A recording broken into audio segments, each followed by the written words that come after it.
how did Nietzsche's works influence your ideas regarding the existence of God? Excellent question. He is the God killer after all. Well, I lapped up Nietzsche when I was a young romantic poet seeking for ultimate truth. And I learned from Nietzsche that one has to be absolutely, on this job. You can't pussyfoot and muck about. It's a real vocation, that. Nietzsche was unusual in that he was, I think, a serious philosopher. And one of his greatest works is called We Scholars. It's just a short series of things, but he's lambasting the scholars of 19th century Germany as kind of bourgeois know-nothings that just pat each other on the back and give each other accolades for this or that bit of expertise that they've developed. And he was a rebel against that system. He resigned his chair and wanted to become a real philosopher. I think that inspired me to do the same. I resigned from my philosophy degree at the University of Bristol in the 70s because I found it full of pompous, ignorant, jobs-worth people that just thought philosophy is a kind of a job that you do and you publish papers and get patted on the back. And truth, well, we don't even know what it means, was their attitude. So I just resigned in disgust and did a Nietzsche. But that's when I went to Canada and studied independently and privately for 4 years. I was determined, no, there's something in this philosophy, I have to find it. And I realised I had to find it for myself. No one's going to let you have those secrets easily. Certainly not back in those days when logical positivism was the kind of official philosophy of Anglo-American academic philosophy. So you have to be really strong and surrender to that vocation. As for the nature of God, well, you have to suspend judgment. That's what Husserl teaches us. Phenomenologically, you have to suspend judgment on the nature of God, or the gods, or the goddess, or, has God got a gender? Has God got a case? Is he one or many? And the more you study, and if you use my table as a tool and study them all, as I've done, you realise these are really interesting questions, and they're kind of imponderable. But that's why my most recent, really interesting book that I've done is a 3-volume study of the mathematics of God. I've really gone into depth on the philosophical mathematics of religious thought. I'm the first guy that's ever put together the whole area of religious studies with the whole area of mathematical sciences. And, that asks many, many questions about the nature of God, the gods. So I suppose what you could say, Nietzsche inspired me to really do this work properly and take it seriously. I'm not here just for the job. I'm here to find out the truth and then to share it as much as I can. Unfortunately, I haven't gone mad yet, so that's one thing I'm not following Nietzsche in. I also love his love of classical studies. I'm a fan of Apollo and Dionysus. I've just been reading an amazing book called The Key to Immortality by Brian Murarescu. If you don't know this book, read it. Masterpiece. About how the Dionysian mysteries morphed into the Christian mysteries and may well have been using the psychedelic form of sacrament. I mean, it's an amazing discovery that Brian's done. The man deserves a knighthood. If I was had the year of King Charles, we'd give him a knighthood.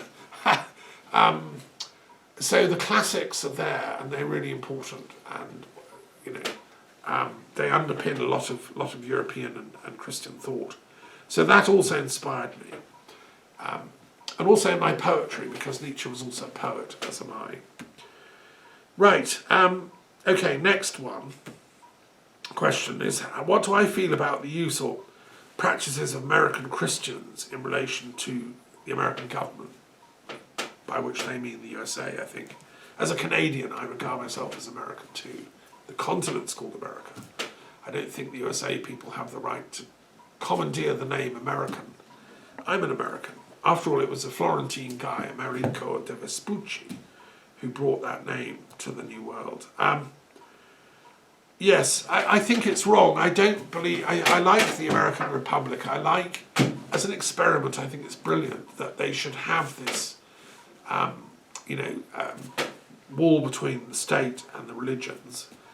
And I don't think that the Protestant Christians that back Trump, evangelicals so-called, I don't think they deserve the name, they should be called the disevangelicals, should be like encroaching on secular space to promote their particular religious worldview. Having said which, I think it's absolutely right that politicians should be truthful about their values, and you know, Biden accepts that, say, his Catholic faith has inspired him with a love of equality and you know, the kind of values that President Kennedy had. He was a progressive Catholic, so is Biden. But he doesn't pass legislation that the Vatican would necessarily approve of on matters like women's rights and abortion and stuff. Biden is more in the progressive camp, so it's a difficult one, but I don't think that that kind of lobbying for religious positions in government is healthy. I also think there's some rather crazy right-wing pseudo-evangelical Christians who've adopted Zionism as a kind of project of God, as if God actually wants Palestinians to be slaughtered, massacred and wiped out, or approved of the Nakba. I don't believe in a God that uses that kind of violence to justify a theological program for humanity. Just as I don't agree with the Nazi project to wipe out the Jews. You know, I'm against all forms of genocide, whether it's against Jews or against Palestinians. And I want a God, if we're going to bring religion into politics, let's do it in the way that Desmond Tutu did. Let's bring it to make peace between these different rival groupings.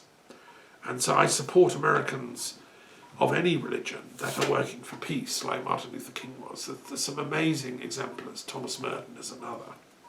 And there are great rabbis who've spoken up for peace in American history, like Heschel and many others. How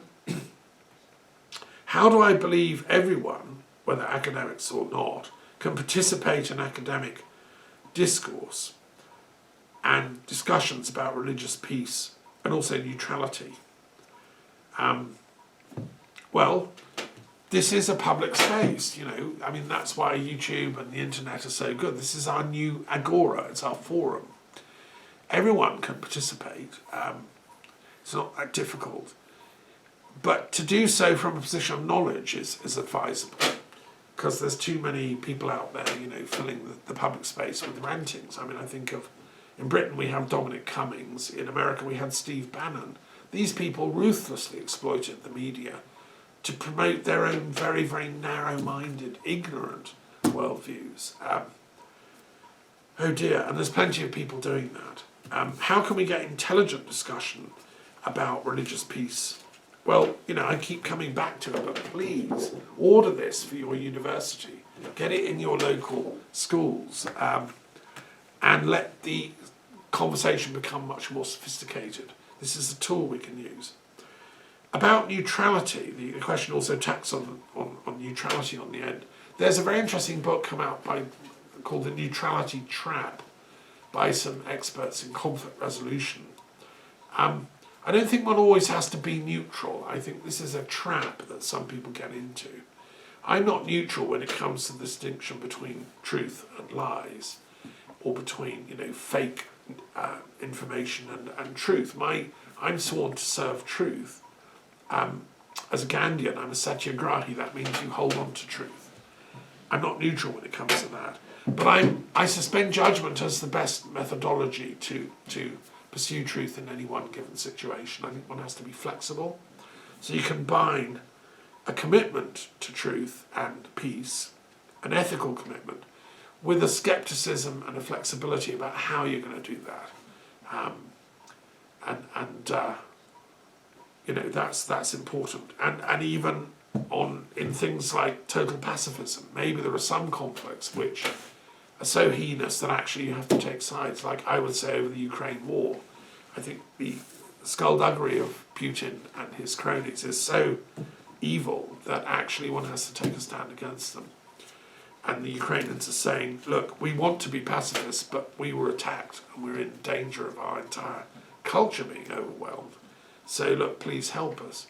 That's the European position, it's the British position, it's the American position, and I think it's my position as well. So, but that doesn't mean one isn't suspending judgment as to how best to do that.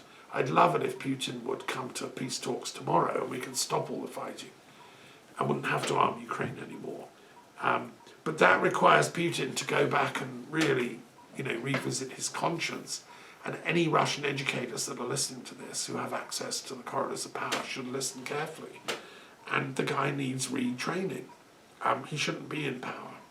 It's disgraceful that someone of that ignorance has got that far. And that, to such a damage to the world. What are some of the most interesting scriptures I've read? That's the next question. Gosh, where do I begin? Okay, so going back to my table, I've read all the scriptures of all of them. Not line for line, word for word, but mostly. It was a long project for me. But then I take the view that as a planetary peace doctor, that's my training. So to train as a medical doctor takes 7 years. It took me about 7 years to read through all the texts. I use the Sacred Books of the East by Max Muller for the Oriental texts, covering, Taoism and Jainism and Buddhism and Hinduism and so on. And Islam, I read the entire Quran and obviously the Bible in all forms and recensions. What are the best of them? I mean, they're all amazing. I think one should also read Homer, the Greek classics, which I did. I don't think one can have a serious conversation about philosophy unless you've read the whole of Plato and the whole of Aristotle, which I've done. You need to read those texts as well, they're foundational. I also like and enjoy reading the new religious movements texts, which are fascinating. And they're all listed here in the table. But also the humanist ones, Marx and all the rest of it. And the philosophical texts, Kant and Hegel. To be literate in my subject of comparative philosophy and religious studies, you need to read them all. It's fine if you don't have time to read them all. You're on a tight deadline of 3 years, you're doing an undergraduate degree. But you can read them all in outline, and you can access them on this periodic table, which lists them all. And then you can read Précy and so on, especially with the internet, it's very easy. And they're all fascinating. Okay, next question is, what can we do as individuals? Well, everything I'm saying we can do as individuals, right? I mean, just study, learn, and self-educate. I think universities should be places for self-education. I didn't learn this first time round. Nobody taught me that. I thought education is something they do to you. No, it's not. It's something you do to yourself with their help, guidance, and blessings. And that's why I set up the Global Green University. It's a sort of experiment in autonomous, independent learning.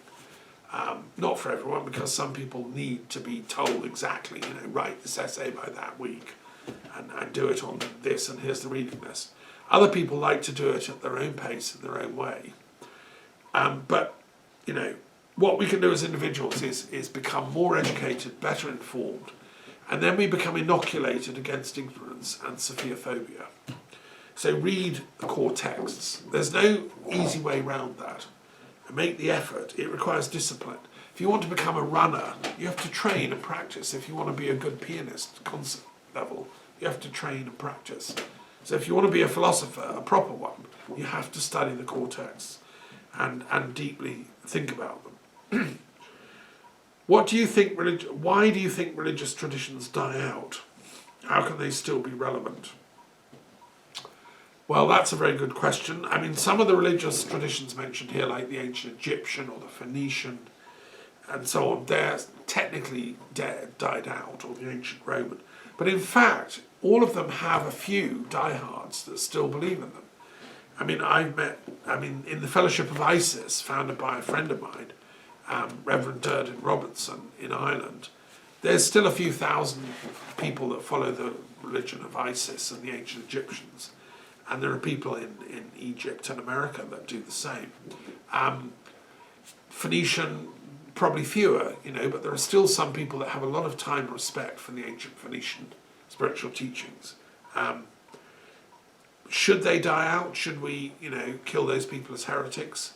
No, I don't think so. I think every true religion that had moments of deep insight are still relevant and still valid and still, actually they all happened just the other day, you know, because this planet, if you, by the way, can I say that this table is also about science, so the sciences are incredibly important. And there's one thing you need to do to understand this table, and that's watch Carl Sagan's amazing series called The Cosmos. It's on DVD, you can get it. It was a television series in the late 70s.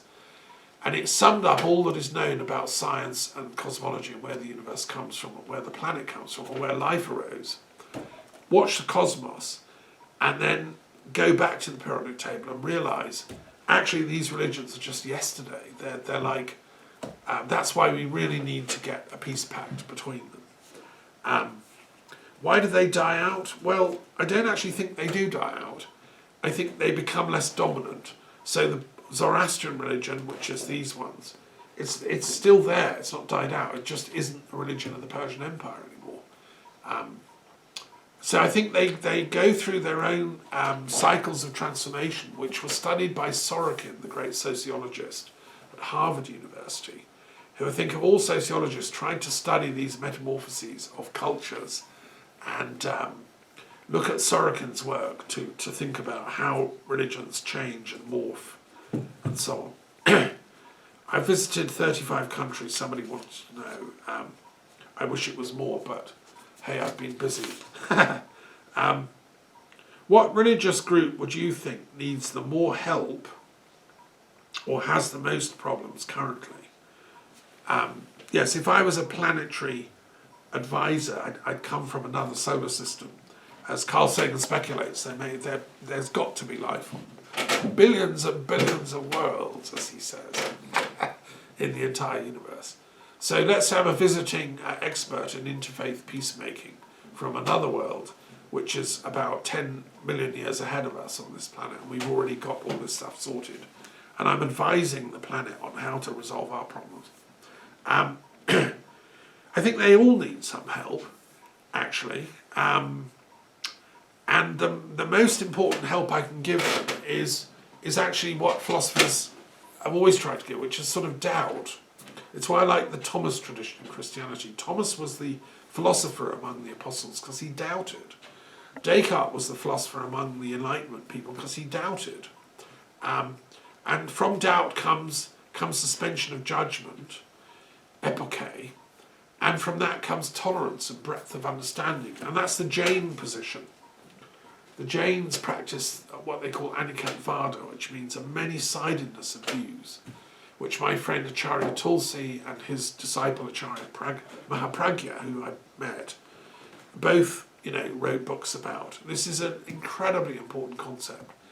Doubt everything, suspend judgment, listen to what is presented, look at the evidence, use science, and that's the most important thing that we should all be doing. So I don't care what your religion, use suspension of judgment, anikantvada, and humility, and philosophical doubt, and then we can grow together as a planetary community. And we can realise that compared to what there is to know, the totality of all possible knowledge, even the wisest among us is like a nincompoop, totally ignorant, because, to master all this stuff properly, is many lifetimes' work. This isn't just one lifetime. That's if you believe in reincarnation, which I do. I think my proof of reincarnation is it's not possible to study and master everything in one life. I've tried, it's not possible, therefore I booked another life, and if it turns out there isn't reincarnation, I'm going to think God's extremely mean to give us all this potential knowledge and then not give us time to explore and celebrate and love it. And a philosopher, by the way, is someone that loves knowledge or loves wisdom. So, next is, what is my religion? Yes.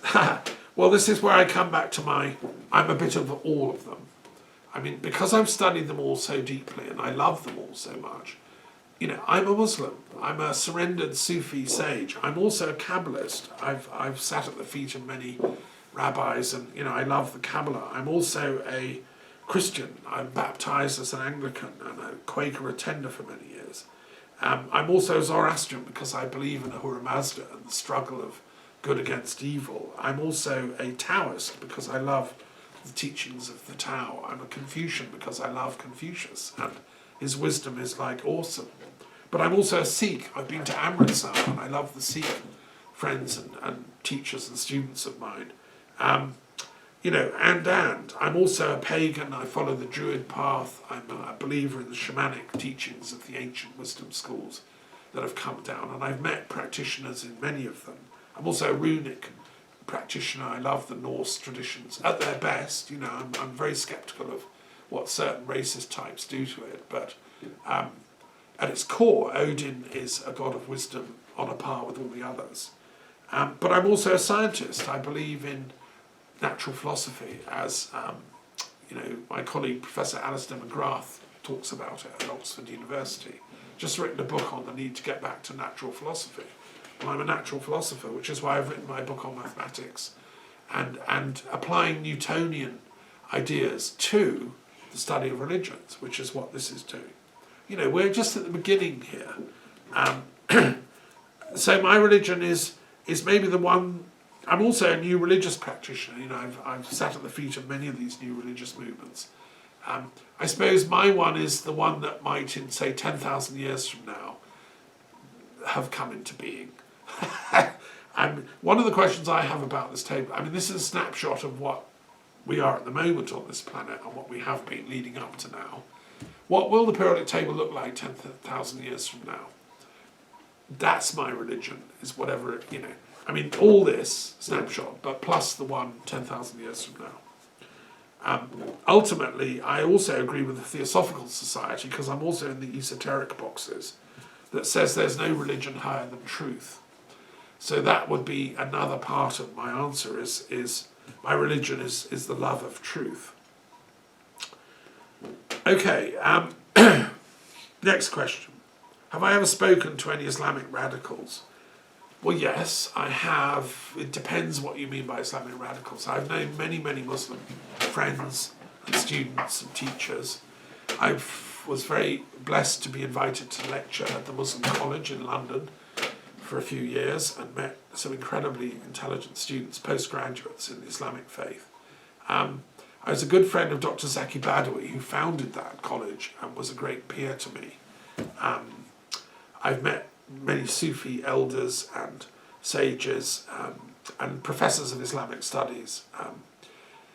Some of them, some of this lot that I'm talking about, some of my fellow students and so on, have been, quite strong on their Islamic beliefs, but I've never met anyone that sort of says, I'm going to go and blow up Parliament, do you want to help, Thomas? You know, I don't move in those circles. So if that's what you mean by Islamic radicals, then no, I haven't met those types. I regard a proper Islamic radical as someone that just wants to get to the roots of Islam. I believe that my commentary on the Quran, which I've completed after a 10-year project, is extremely radical, because what I'm trying to do in my commentary on the Quran is get to the truth about Muhammad and the Quran and where it came from, what it means, what its purpose is. I've applied a sort of the phenomenological approach of transpersonal history to the study of each single verse. I put them in chronological order, which only, so far as I know, very few commentators have ever tried to do before me. I believe that Ali, the son-in-law of Muhammad, did that. He did a chronological version of the Quran, but it vanished when he died. Very tragically, he was murdered.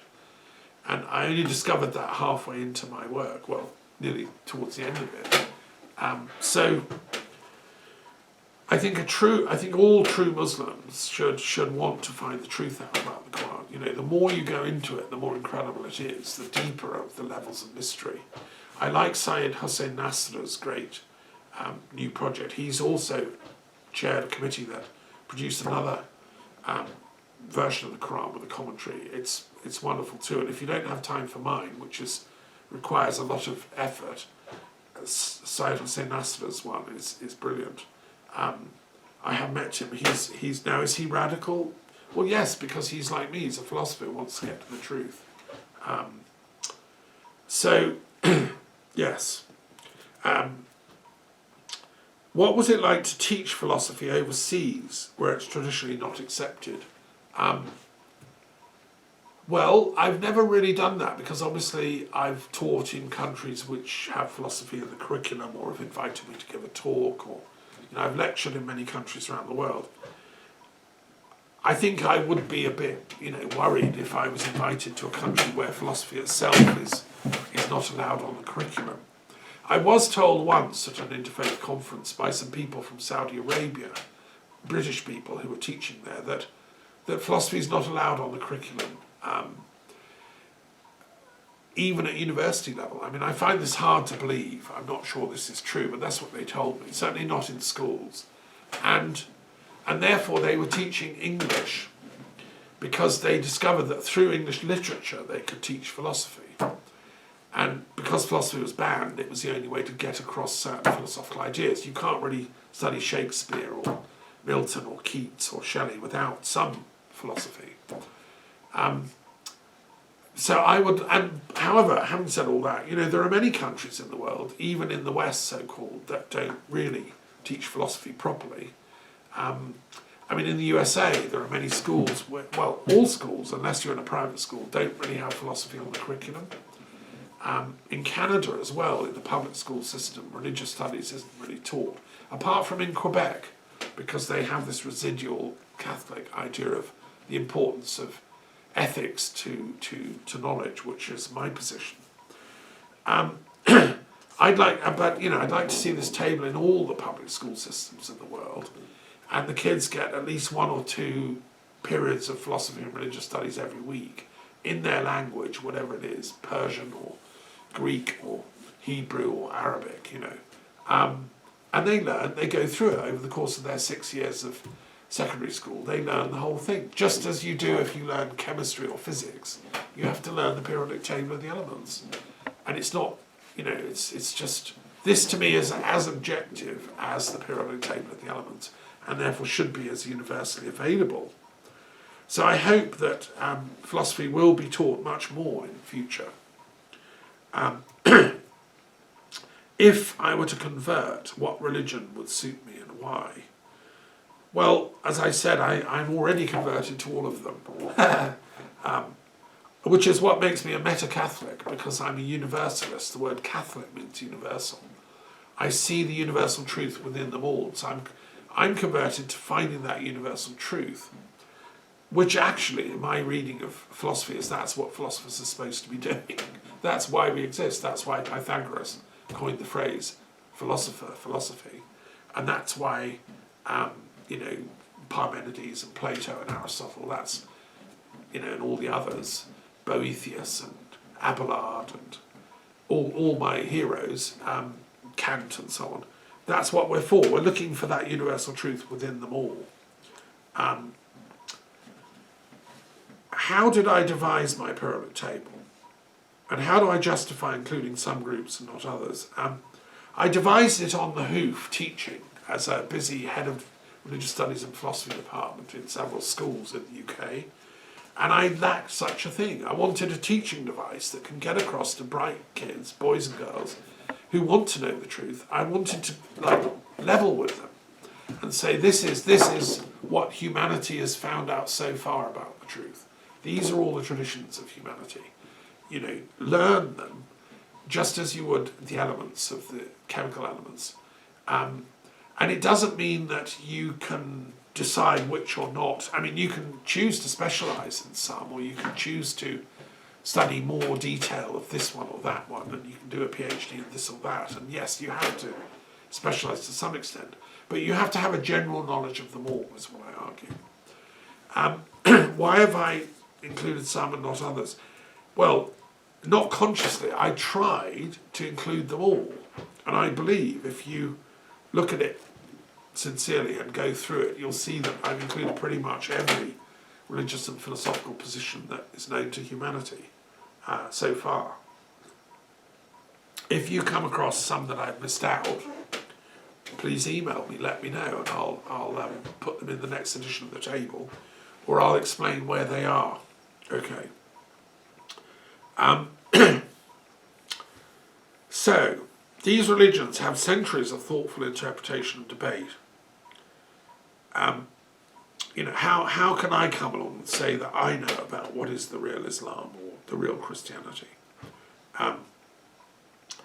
Well, I hope I don't come across as, well, I apologise if I come across as saying that. I'm not saying that. I'm saying that now, in the 21st century, after 1,600 years of studying Islam and 2,000 years of studying Christianity and hundreds of years of very detailed scholarly work in academia into these traditions, we're now in a position where we can have a more rigorous, comprehensive and scientific overview of what these traditions actually stand for. I mean, I don't forget I'm trained as a historian of ideas, so I look at these things through the lens of historical studies, and I know that the sophistication which we can now bring to the study of all these traditions is immense. Just as it is in, say, astronomy. I'm reading a wonderful book about astronomy at the moment, cosmology, and if you study the incredible complexity of the sciences of the telescope, and you look at the big telescopes in the early 20th century, I think the James Wilson telescope at an observatory in California, I believe, which gave Hubble the ability to work out the distances of the galaxies for the first time, because it could measure redshift, and he was able to work out, just how vast the universe is. And since then we've had radio telescopes developed which have given us even better pictures. And now we've got the new telescope that's replacing Hubble, which is even more detailed. So that's just compared to, say, what Galileo had when he had the first telescopes in use. He could at least make out, say, the moons of Jupiter or whatever, but none of the details, certainly not galaxies and all the rest. So knowledge evolves generation after generation, and academic scientific knowledge, that's one of the things it does. It does it by trial and error and by Popper's disproving theorem, and it does it by hard graft. Newton didn't discover his stuff by sitting around lazing about. He did extremely intensive research, and I'm just building my work on the shoulders of giants, as Newton said. I mean, I'm just a pygmy in comparison to all these people. But I do, I can see a bit further because I'm very fortunate to be born in the, at the time I am, on the cusp of the third millennium. And so I think, okay, let me give you a model. So, two cars are approaching at an intersection, the lights have gone down, and they're both approaching at a speed and they're going to hit each other. You know that. If you're in a helicopter floating above, you can see that imminent collision, and you're going to desperately try and radio someone that can tell the drivers, like, hey, slow down, That's how knowledge works, and I think that's why it's called higher education. The higher you go up, the more you get the helicopter view or the eagle view, and you can see the interconnections of stuff that aren't immediately apparent on the ground. And so, scholars, academics who are fortunate, blessed to spend years studying, as I've done, we have a duty to radio down to the cars and say, look, watch out, collision coming. That's all I'm doing. That's what this is a tool for. It's my urgent broadcast from the helicopter. And Thomas Aquinas used that metaphor of height and depth and knowledge in his sermon when he was made a doctor at the University of Paris. I won't spoil the fun. Look it up. It's translated into English from Latin. What are some of my personal truths? Gosh.